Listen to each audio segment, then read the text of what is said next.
Hey guys, and welcome back to another one. And today I've got here with me the Mobie Android TV box, which is actually a budget box. So as usual, let's test it out, see what it's capable of, and I'll see you in a few minutes for the conclusion.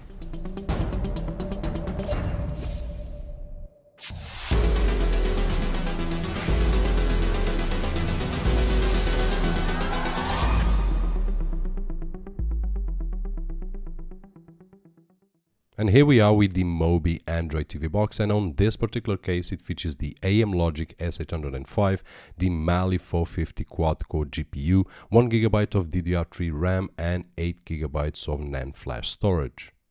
And now passing through the unboxing experience, as always, we will find on the top, as soon as we open the box, the device itself protected with a plastic cover, some documentation like the user manual, a power adapter, HDMI cable and a infrared remote control, which we will test later on the video. And as always, just a note, no batteries included.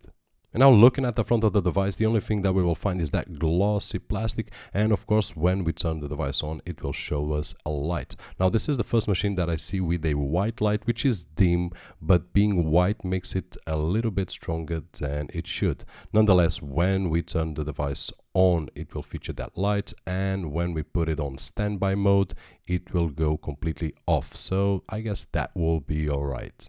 On the right hand side we will find no ports at all, while on the left side we will find two USB 2.0 ports and one full-sized SD card slot. And at the back we will find the rest of the necessary ports to connect this device, being the power jack, optical output, Ethernet connection, HDMI output, and finally a USB 2.0 port with OTG connection.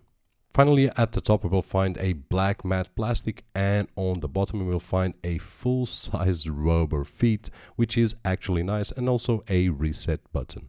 And now turning the machine on, this will be the default launcher that you will find on this particular machine, and we will cover that in just a few seconds. Now regarding the remote control included is what we can expect from any infrared remote. Now when you point it out directly to the machine or in a close angle it will be just fine, the performance will be great, and the machine actually responds fine with the remote control.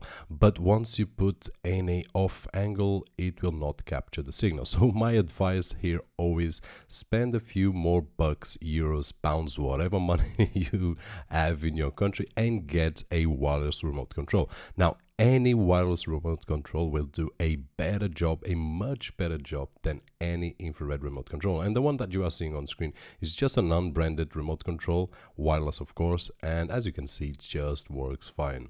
Now getting back to the pre-installed launcher that you will find on the screen, is pretty easy to use, and as you can see you can add the apps that you want for those tabs: movie, TV, news, sports and favorite. But regarding customization, that's about it. So if you want something that you can customize and personalize, just go to the Google Play Store. Of course, if you want something different. If you are alright with this launcher, just stick with it and you will be fine. But as I was saying, just go to the Google Play Store and get any launcher that you prefer. And on screen you are seeing the KitKat launcher, which you can customize the way that you want, placing the apps that you want and using as many screens or wallpapers or widgets that you want. At least this is the way that I use most of my machines, but of course this is a personal taste, so just do the way that you want, because this is an Android TV box.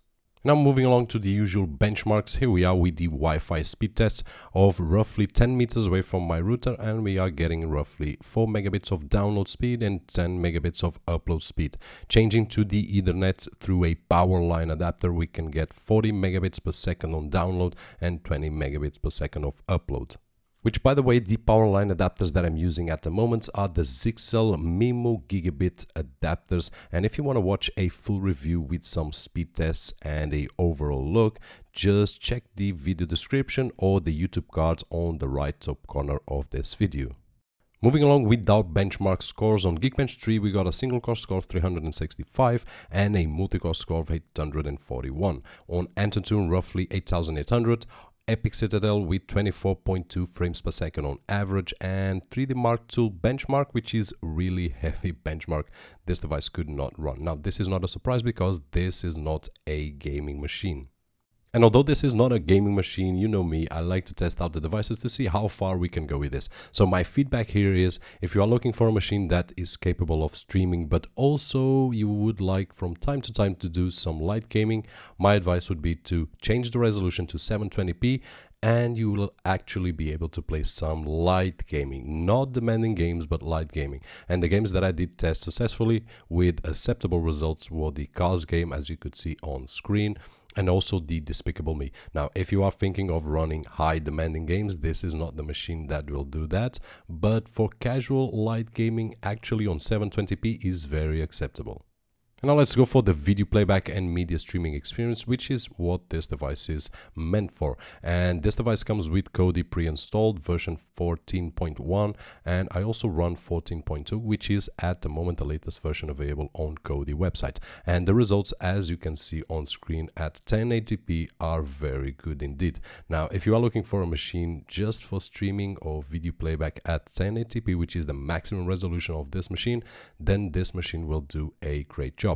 Even when we fast forward and rewind, as you can see, and I'm as always a bit exaggerated on this test, because on real life we don't do this as often. We just play the movie and let it play.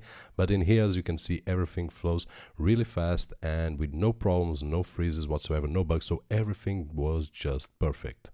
And just a reminder that I always place my files on a NAS on my network, so nothing is streamed directly from the device itself, but yes, on the network on my NAS unit. And I did test, as you could see, or had the chance to see, 2 different movies on 1080p, both of them with great results.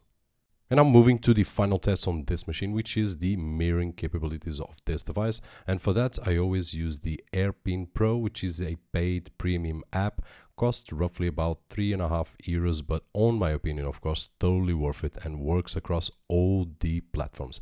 Now, for that, I'm using iPhone 4S and the iPad mini with Retina display. And as you could see on screen, everything worked flawless. Although this is not a feature that we use here at home a lot, just occasionally, I do see the benefits. And as I always say, the benefit of placing something on the screen while you keep on working on your phone or on your tablet. And now for these tests, I did use iOS, but if you have a Windows phone or a Windows tablet or Android phone or Android tablet, this will work as fine.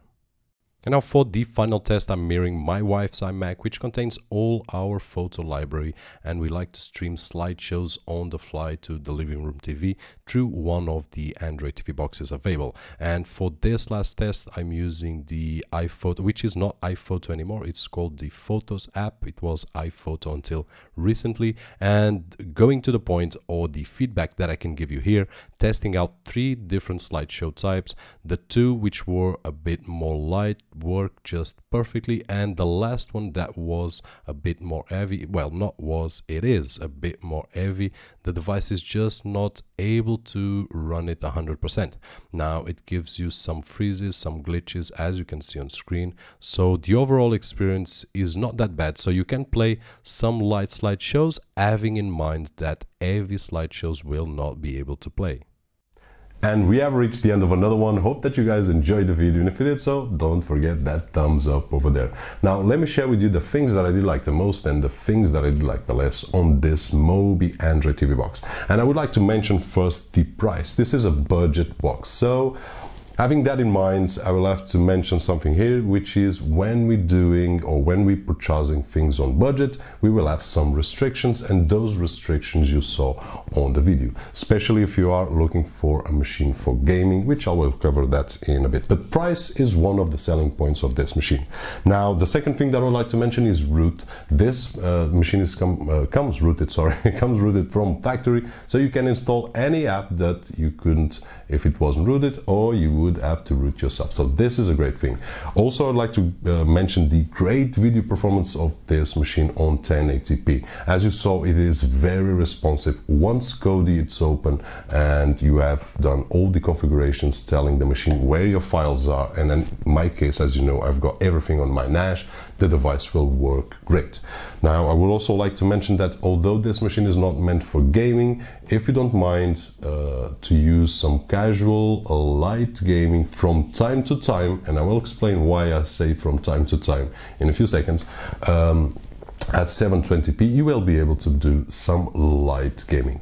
So this is a pro, although this machine is not meant for gaming. I did test it out. 1080p you will not get good results. At 720 you will have acceptable results on light gaming. Now this takes me to the first of the things that I did like the less, which is this box is not the fastest box that I've seen. It doesn't use the latest EMC 5.0 as we've seen on other machines, but once again, grabbing to the price, we cannot ask everything from this box. So when I say from time to time, this means that if you are a person, a guy, a girl, doesn't matter, that likes to open an app, closing an app, opening another app and closing and browsing through apps, this will not be the perfect machine for you. On the other hand, if you are a person that just wants to use this for KODI, just leave KODI open, and when you are tired of watching your movies or series, just press the standby mode. The machine will go on standby, leaving the app open.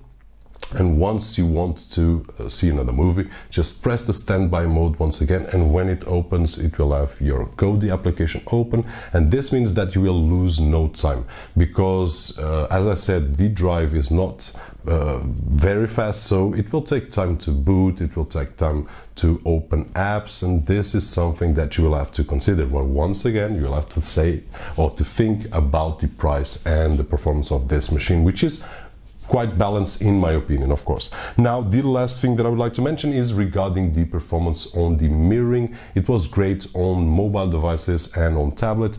Just on the Imac, the last test, it did not pass. Now, it was able to transmit slideshows on the fly, at least the light ones, but the last one, which is more heavy, it was not capable of doing that. As you saw, it had a lot of freezes and a lot of glitches. So I did rewind the machine 2 or 3 times and test it out to see if that was something that it was loaded on the machine, but no, everything was working fine. It was not just capable of running that last test.